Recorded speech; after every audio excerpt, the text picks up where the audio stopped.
Good evening, everybody, and thank you for joining us for our parent consultation about our new relationship, health and sex education policy and scheme of work that we're hoping to introduce at St Gregory's.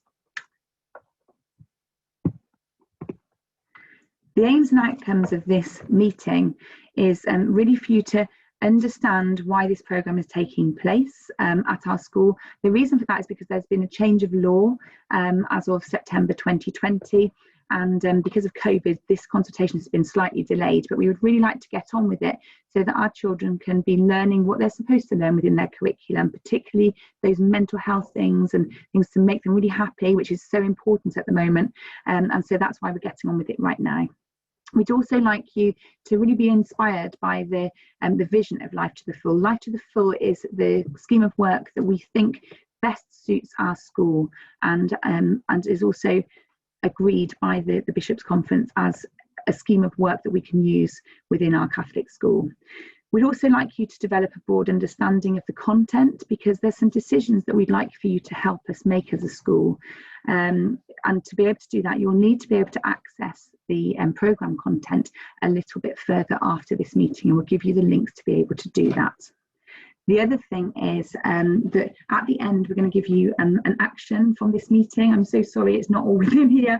We're going to ask you to contribute to key decisions, because our policy hasn't been ratified by the governors yet, because we really want to consult with parents alongside the governors, so that written into our scheme of work are the decisions that we have jointly made together, so this is a true consultation. So what you'll find is that Life to the Full is a programme that very much starts with the child and their identity. They have to love themselves first and foremost before they look at their relationships with other people. So it's about strengthening their relationship with themselves and understanding their identity. And then it branches out into loving their family and the family love that we share, and then love for their community, which is very much what St Gregory's is all about. So I'd like to introduce you to the scheme of work called Life to the Full.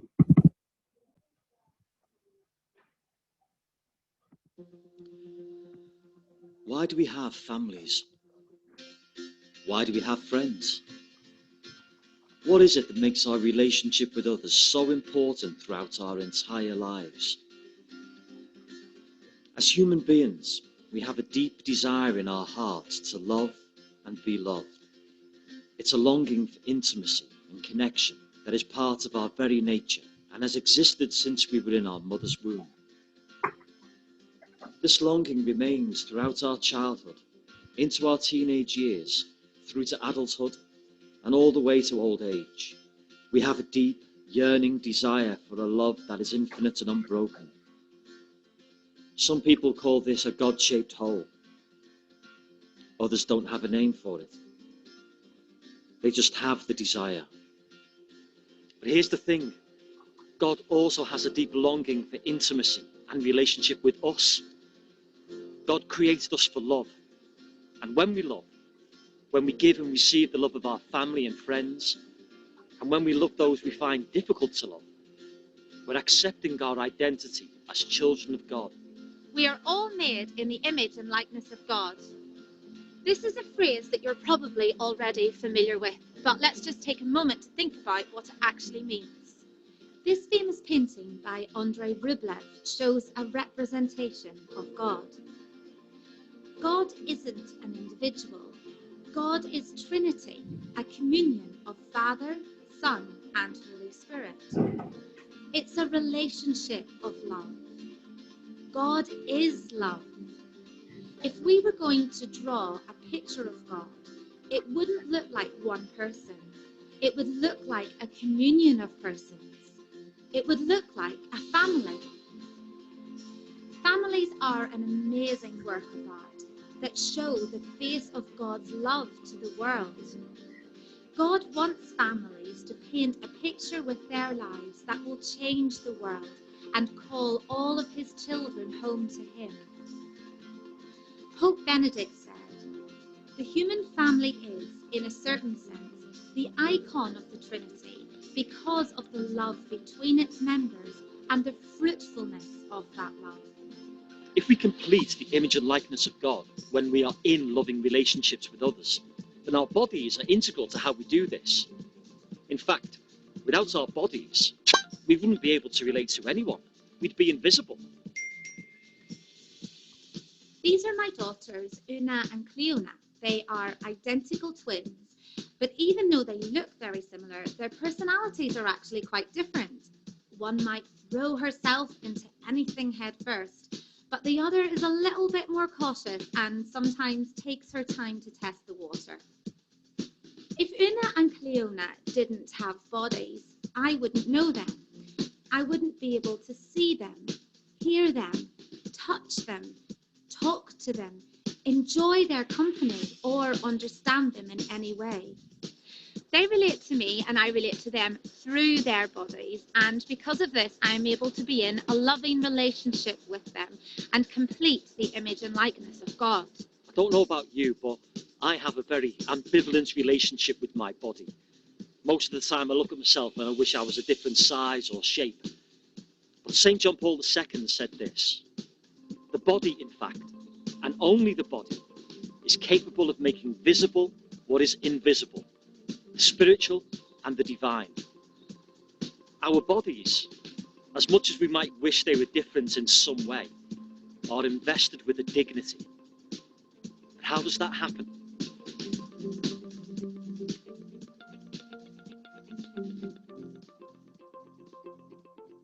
The Word became flesh and lived among us.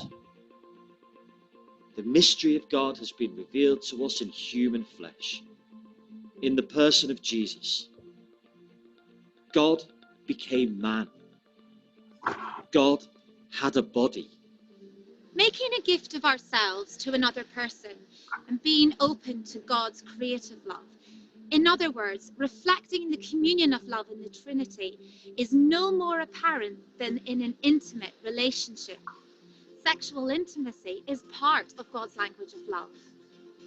In their document for teachers in Catholic schools called Learning to Love, the bishops of England and Wales said, "For a married heterosexual couple, the Church teaches that the sexual expression of love is a precious, God-given means by which the spouses offer themselves to each other. God is always in the picture, wishing to bless the union of the married couple with his divine favour." Hang on a minute. I know what you're thinking. This is meant to be a programme for primary school children. She just mentioned. This, of course, is one of the biggest questions about how to implement a programme of RSE in schools. What do we teach? When do we teach it? How do we teach it? Let's think about relationship education within the context of a Catholic primary school. Life to the Full is a programme in relationship education rooted in the Catholic vision of the human person. It meets the new statutory guidance for relationship and sex education, and it's structured around the model Catholic RSE curriculum by the Catholic Education Service.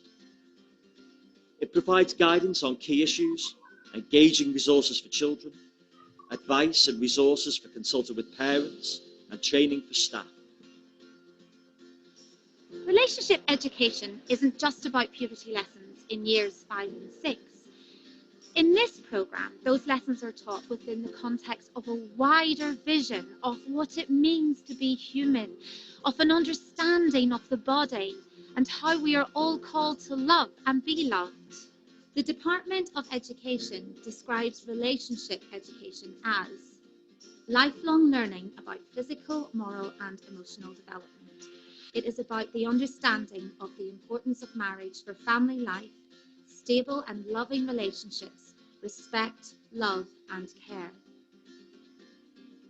Through this programme, children are taught from the youngest age, in age-appropriate ways, that our bodies are good, that we are individually called by God to love and be loved, that the love we share with our families and friends is a reflection of God's love, that this develops and deepens as we get older, and that we are called to love others in the wider community through acts of service and striving for the good of others.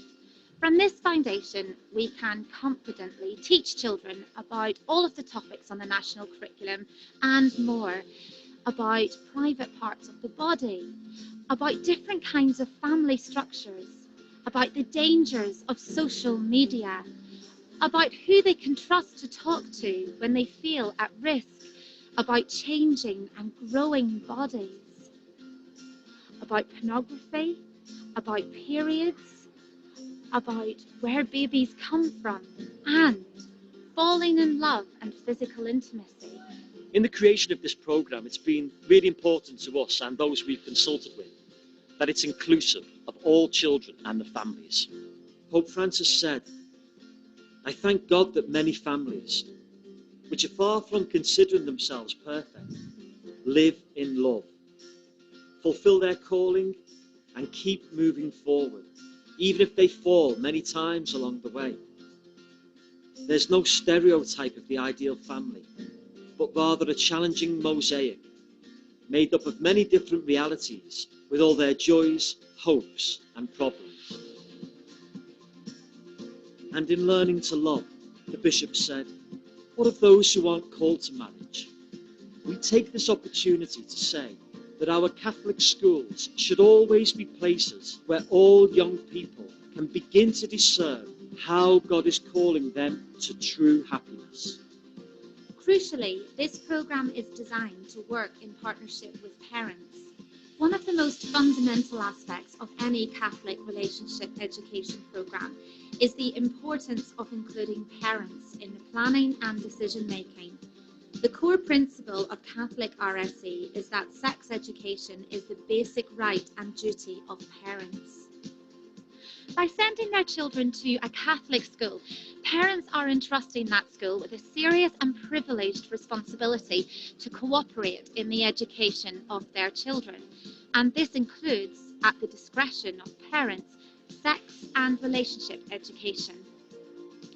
And finally, this programme utilises the methodology that 1010 knows best, story. But it's through story, fictional, real and personal, that we can speak into hearts and minds. Jesus said, "I have come that you may have life, life to the full." He wants to grow in personal and intimate relationship with each and every one of us. And he wants us to develop healthy, sometimes lifelong relationships with those we meet in our lives. Our prayer is that these resources will inspire you over the coming months and years as you nurture the children in your care.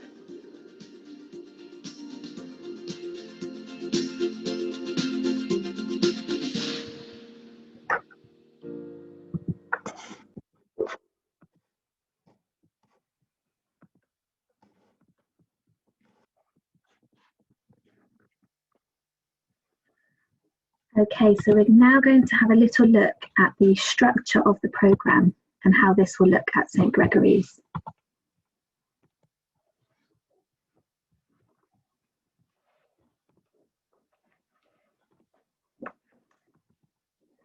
So this programme will be used within early years, which is soon to be released, Key Stage 1, Lower Key Stage 2 and Upper Key Stage 2. And there are 3 different modules within the programme. So we've got Created and Loved by God, which is looking at ourselves or the children themselves. Module 2, Created to Love Others, which is looking at our family. And then Created to Love Others. And in Module 3, Created to Live in Community. So it's thinking about the wider world. So in Module 1, the children will be thinking about their religious understanding, me, my body, my health, emotional well-being and life cycles. And in Module 2, when we're looking at Created to Love Others, we'll again be exploring the religious understanding, personal relationships and keeping safe. And in Module 3, Created to Live in Community, again exploring the religious understanding linked to that and living in the wider world. In Module 1, Created and Loved by God, we'll be exploring the individual, rooted in the teaching that we are made in the image and likeness of God. It helps children to develop an understanding of the importance of valuing themselves as the basis for personal relationships. Within Key Stage 1, we'll be using Kester's adventure, and this follows the story of Kester, who is in search of his maker. When he finds his maker Abraham, Kester develops a deep and personal relationship with him over many years, and as the children grow through the learning stages, Kester's story grows in complexity, and he tries to understand his place in the world when faced with more challenging life decisions. Ultimately, he is always reminded that he was created by Abraham, along with his parents, and was born and loved and cared for him even before he was born. So in Key Stage 1, the children will be learning about being made uniquely as they are and made by a loving God. They'll be learning that we have differences and similarities. They'll be thinking about staying physically healthy, understanding feelings and emotions, including strong feelings such as anger, and the cycle of life from birth to old age. In lower Key Stage 2, again, the children will be understanding differences, respecting our bodies, puberty and changing bodies, and we'll talk a little bit more about that later, and strategies to support emotional well-being, including practicing thankfulness. They'll also be developing an understanding of life before birth.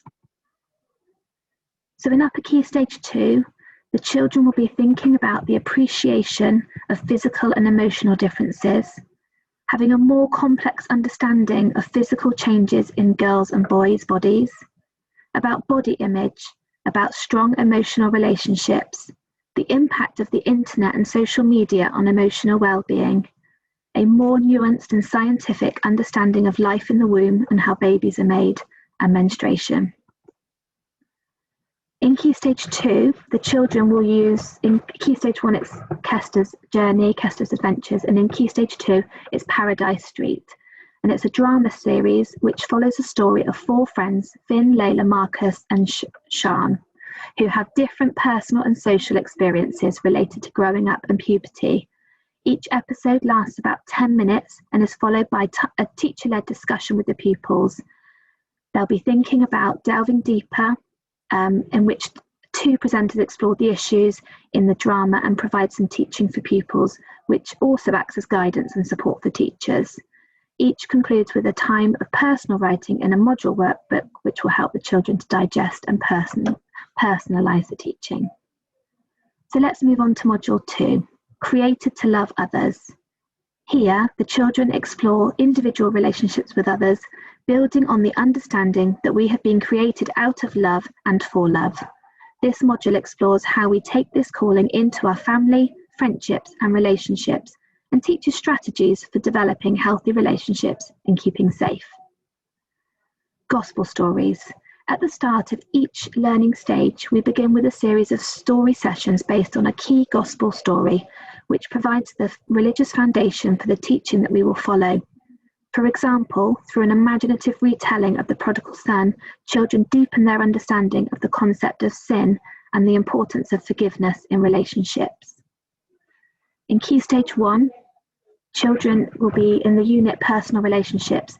Children will be thinking about people in their lives who they love and trust, coping with various social situations and dilemmas, the importance of saying sorry and forgiveness within relationships. And then in the unit Keeping Safe, the children will be thinking about the risk of being online, using Smarty the Penguin, the difference between good and bad secrets, and teaching of physical boundaries. In lower Key Stage 2, in Personal Relationships, the children will be developing a more complex appreciation of different family structures, activities and strategies to help them develop healthy relationships with family and friends, and techniques for managing thoughts, feelings and actions. And in the unit Keeping Safe, they'll be incorporating some of the NSPCC resources around online safety and teaching on bullying and abuse through a series of animated stories. So moving to upper Key Stage 2, in Personal Relationships, the children will be being equipped with strategies for more complex experiences of relationships and conflict, learning to identify and understand how to respond to spoken and unspoken pressure, the concept of consent, further teaching on how our thoughts and feelings have an impact on how we act. And then in Keeping Safe, the children will be thinking about the risks of sharing and chatting online and a more complex understanding of different forms of abuse. So Module 3, our final module, Created to Live in Community. Here, the children will be exploring the different relationships with the wider world. We explore how human beings are rational by nature and relational by nature and are called to love others in the wider community through service, through dialogue, and through working for the common good. Trinity House is a story told throughout the programme from years 1 to 6 at a growing level. So as the children grow, it gets more complex. It tells a story of the Trinity family who live in Trinity House, Abba, Adam, and Amara, symbols of the creative circle of love between Father, Son, and Spirit. Children will learn that, like the Trinity of God, we are made to love God and love one another, and we are made to be loved by God and others. This extends not only to us, our families, our friends, and our personal relationship, but also the wider world. So in Module 3, the subsequent lessons, the church will be thinking about this religious understanding and how it's applied to real-world situations, such as the community we live in, and through exploring the work of charities which work for the common good. This really links to our Catholic social teaching that we really value at St. Gregory's. You now have the opportunity, as Mrs. Blanche said at the beginning, we want all parents to really contribute to this consultation. So we invite every parent to access this online portal, and we will send you the details of this in a following email. So here you've got the website and the user name and login password. And on the parent portal, you'll find further information about what's taught in each year group so that you can see yourself exactly what the children will be learning. There'll also be activities for home learning and links to prayer life. I'm now going to move on to Mrs. Blanche.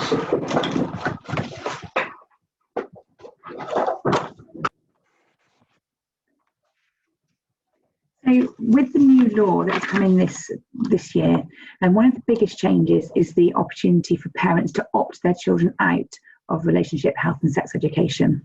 So the new government guidance states that it's compulsory for all children to take part in the relationships and health education parts of the scheme of work.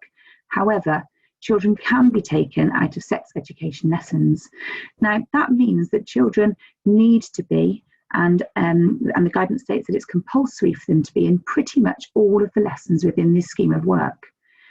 Because most of the lessons are centred around relationship and health education. The sex education aspect of this scheme of work really only takes place in a couple of the lessons in years 5 and 6, and therefore they are the only lessons that you might like to withdraw your child from. And I would ask you that if you would like to do that, and last year there was a number of parents who came to speak to me about that, I think you just need to be really careful about making sure that your children will learn about those aspects very soon after, or even before the other children in their class learn about them, because actually as parents and as educators we need to make sure that our children understand exactly what happens, and they understand fully about sex education. That is our duty, and that's very much what the Catechism of the Catholic Church states. So if you would prefer to take that up as a parent rather than allowing us to do that in school, then you're well within your rights to do so. However, I would also say that in working as a triangle, to really help your child, we actually all need to be teaching about sex education, about relationships education, and about their health. So I think where it is strongest is where the school, the home, and the child can all work together. And I would ask that even if you leave it only to school to be able to teach about sex education, that you try your hardest to back that up at home, even though sometimes that involves some very tricky conversations. Okay, but I know certainly as a past year 6 teacher, I feel a real privilege in being able to tell our children about relationships and about sex education, okay, ready for their life. So in the event that you do not wish for your child to take part in sex education lessons in year 5 and 6, this process needs to be followed. You would need to email the parent email address there that will come straight through to the school office, and just explain very briefly that you would want to withdraw your child from sex education lessons. Then you will probably receive a phone call from myself, and that is a very informal discussion about understanding the decision that you've made. I won't stop you making that decision. Okay, that's absolutely your prerogative as a parent. But what I do need to understand is that you do have your own provision in place. And sometimes that's simply that you want to be the first educators of this, and that's absolutely fine. And in that case, I can share some resources with you that you can teach your child yourself at home. Okay. And then what will need to happen after that informal conversation is you'll need to formally put that into writing and request that from myself and the governors of the school. And as long as we've had that initial conversation, of course, that will be absolutely fine. Okay, but I just need to be safe in my heart that you will be informing your children about that yourself. So this is now your homework. You didn't really think you were coming to this webinar and getting off scot-free, did you? So what I'd like you to do from here on in is I'd like you to really consider what you've heard today. I'd like you to spend a little bit of time logging into the 1010 resources and looking at the scheme of work, the Life to the Full scheme of work that we've talked about today and that we're suggesting that we use at St Gregory. So that has been suggested for use by the Bishops' Conference.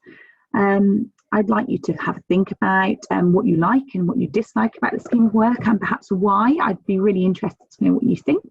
And also, as governors, we need to consider the following 3 questions. And we'd like your help with this, actually, and we'd love your feedback to be able to feed into our policy. So what age do you think it might be appropriate, for example, to teach about puberty? At the moment, we teach about puberty in year 5. However, with our very diverse mix of children, actually, we know that across the world, puberty begins sometime on average between the age of 8 and 12, and it lasts for around about 4 years. We do have children in year 4 who are starting their periods, for example. So we do need to consider as a school community whether we need to tell people about puberty perhaps in year 4. I would be really interested to know your thoughts on that. So are we talking about year 4 or year 5 or year 6 that we start talking about puberty? Also, I'd like you to consider what age you think that we should be using scientific names for genitalia. So at the moment, with our old scheme of work, which is called Journey in Love, and also in science lessons, we use the correct scientific names for genitalia in year 1 and year 2. Do you feel that's appropriate? We're doing it already. It's quite important for lots of different reasons, including their own safety. But I would really welcome your thoughts on that. And then also, final question is, what age do you feel that we should teach about where babies come from? So at the moment, we start teaching that in year 5, but very much leave that for year 6. Do you feel that's appropriate? Should it happen earlier? Should it not happen at all in primary school? I'd be really interested to know your thoughts on that.